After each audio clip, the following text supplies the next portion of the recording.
Hello, my name is Brittany. Welcome to the 6 books that I read in December, and I'm also going to share my goals for 2024 with you in this video. First, let's talk about what I read, because that should be fast. It's only 6 books. 2 of them are thrillers. One of them is a fantasy. We have a romance, a literary fiction, and a contemporary. Let's start with the 2-star reads for me. I like to start from my worst rated and go to my best rated. It's just more fun for me that way. The first book that I want to talk about was my book club's pick for this month. It is called 'Tis the Damn Season by Kimmy Freeman. It's based on the Taylor Swift song of the same name, and we picked it because we thought that it was going to be a cutesy little holiday romance. It's a second chance romance with childhood friends who do date in high school. I wouldn't say childhood friends. They meet in high school, they date in high school, their lives pull them apart, they reconvene back in their hometown around the holidays, and we kind of pick up from there. We have Aspen, who is a pop star, and Roman, who is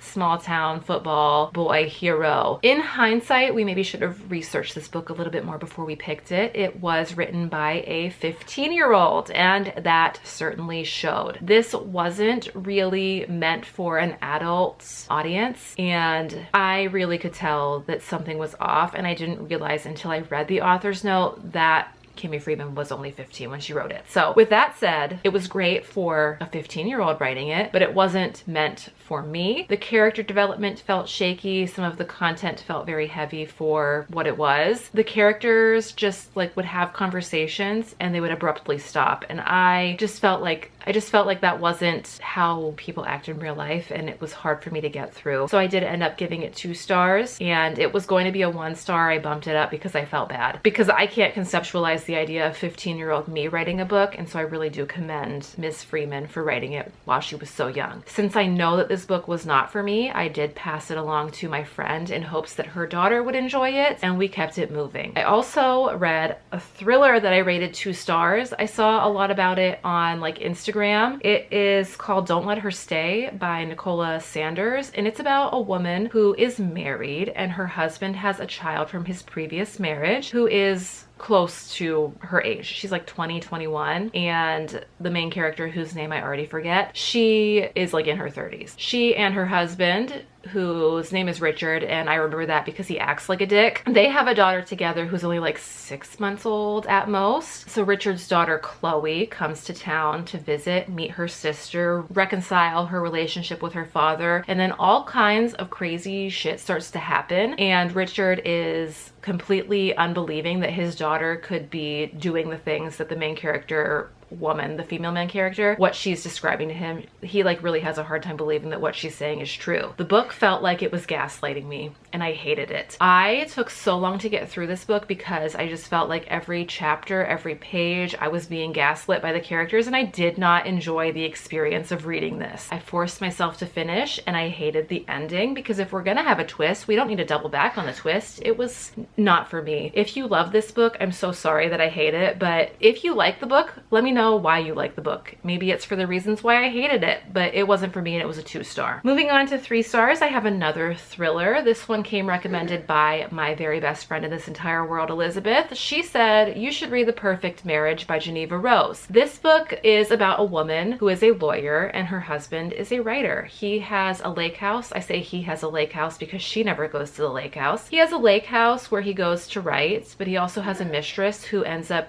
not alive anymore at the lake house. So the husband's wife is his only chance at being not sentenced to prison time, because obviously everybody thinks that he's the one who killed the mistress. It was a ride. I had a hard time believing that anybody could be so freaking stupid, and that's why I did not enjoy this book. I did give it 3 stars in the end because the twist really threw me, and then I ranted to my friend Sheree about how much I did not like how dumb the characters were in this book. I didn't find a single character likable in this book. Maybe that was by design. It felt very much like Gone Girl, but not as good. It was a fine ride, but I did read this while my husband was visiting, and I just kept complaining about how I wanted to be done. With that said, I will read more Geneva Rose. I think that she's so funny on TikTok, and so I will read more of her, but this one just wasn't really it for me. I moved on to something heavy, but we'll talk about that here in a second because there's another 3-star that I need to talk about. A long time ago in like 2019, I think, I read Ninth House by Leigh Bardugo, and so I really highly anticipated the sequel, Hellbent. I can't really describe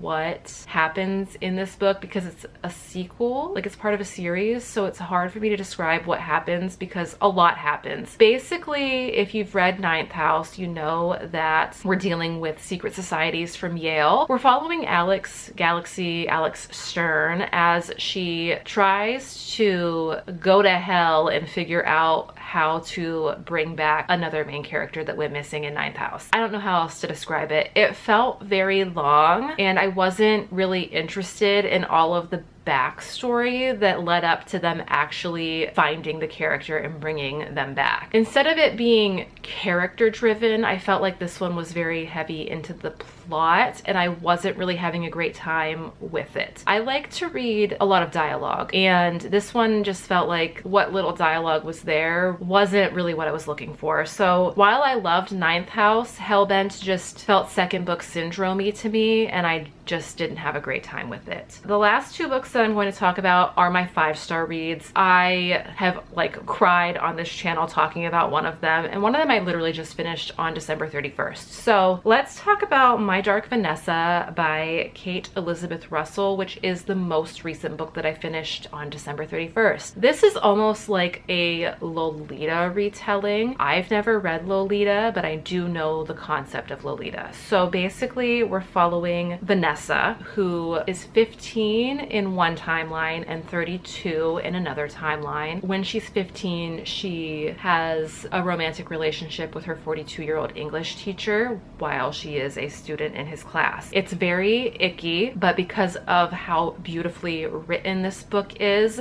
and how deeply impacted I felt by this book, it was a 5-star. Yes, the concept is disgusting. However, just because a concept of a book icks me out doesn't mean that I don't enjoy reading it. It's literary fiction, so you're supposed to, in my opinion, take some sort of lesson from it, and I just feel like it's important to read things that make us uncomfortable. I felt the very same way about Bryn Greenwood's All the Ugly and Wonderful Things. My bestie Kelly and I have talked about this. It's an ugly concept, but it's beautifully written, and I enjoy books like that. This one was so hard to get through. I had to keep taking breaks because there are very graphic assault scenes in the book, and I'm calling it assault because she was 15. She could not consent to what was happening. There are very graphic assault scenes and it made me so uncomfortable to read, but I'm glad that I did read it, and that's what it boils down to. I'm glad that I read it. And lastly, I want to talk about my very favorite book of the year, which is As Long as Lemon Tree...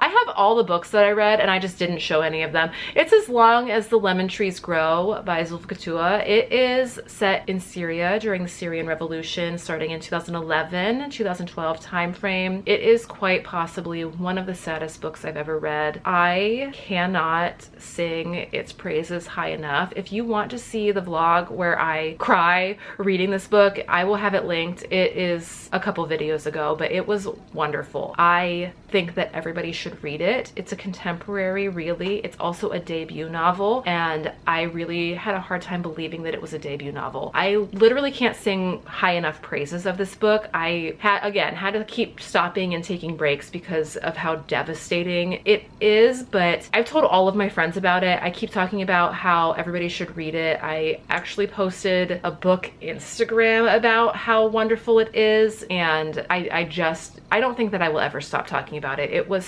so good. The underlying theme of hope and how she managed to keep that hope alive during what is like just the darkest of times is astonishing to me, and I very much enjoyed it, and I cannot recommend that book highly enough. So those are the 6 books that I read. I will tell you my stats because I actually logged stats this month. There were 4 days that I didn't read. One was for our book club. I was so tired after that meeting that I just came home and went right to bed. One was when I was violently ill. One was when I was hanging out with my husband's friends when he was here for Christmas. And the last day that I didn't read, I ended up going to brunch with a bunch of people. We went to IKEA, and then I worked on my spreadsheet that I'm using to track in 2024, all of my reading. So just 4 days, I read 6 books. I read a total of 2,254 pages. That averaged about 83.4 pages a day, and my average rating was 3.33, which is pretty basic and pretty average. Now let's talk about my goals. Last year, my goal was to read 50 books. I read 92. I want to read 100 books in 2024. I think that that is feasible as long as I stay dedicated to reading. I want to read down my owned library. I have about 300 books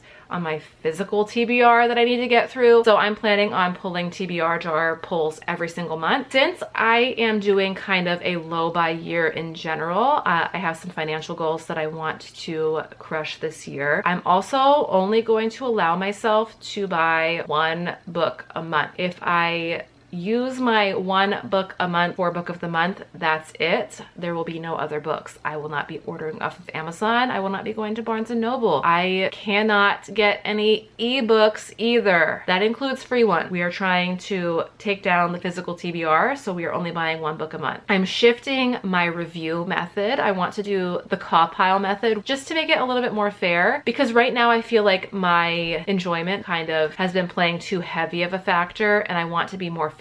So hence the caw pile method. I think that that's going to be great for my reviewing. I would like to try to start uploading twice a week on this channel. Of course, there are going to be times where that is not physically possible for me. I do work a full-time job, but I do want to dedicate more time to YouTube as well. I'm hoping that I can annotate more books. I have a ton of annotating supplies that I bought for my birthday and I've accrued over the past year. So I want to put good use to that. As I previously mentioned, I am doing digital tracking for all of my reading. I don't have a book journal this year. I'm going to only be using a spreadsheet because it looked like everything that I was looking for and more. Very excited to do that. I am hoping to also start creating short form content. I want to review every book, like a micro review on TikTok and maybe on Reels. And so I'm hoping that I can find the nerve to do that. We are also, we meaning my best friend Kelly and I, are trying to start a podcast. That is in the works. So once that comes out, I will let you all know and you can find it. Those are all of the goals that I have. That was all of the books that I've read in December of 2023. Let me know if you've read anything down below in the comments. If you like this video, don't forget to drop a like. You can also subscribe to my channel. It's free and I try to post, you know, pretty consistently, and I like to have fun here, so please join me so we can have fun together. That is going to be it for me. I have to go before this camera dies, so I will see you soon. Goodbye.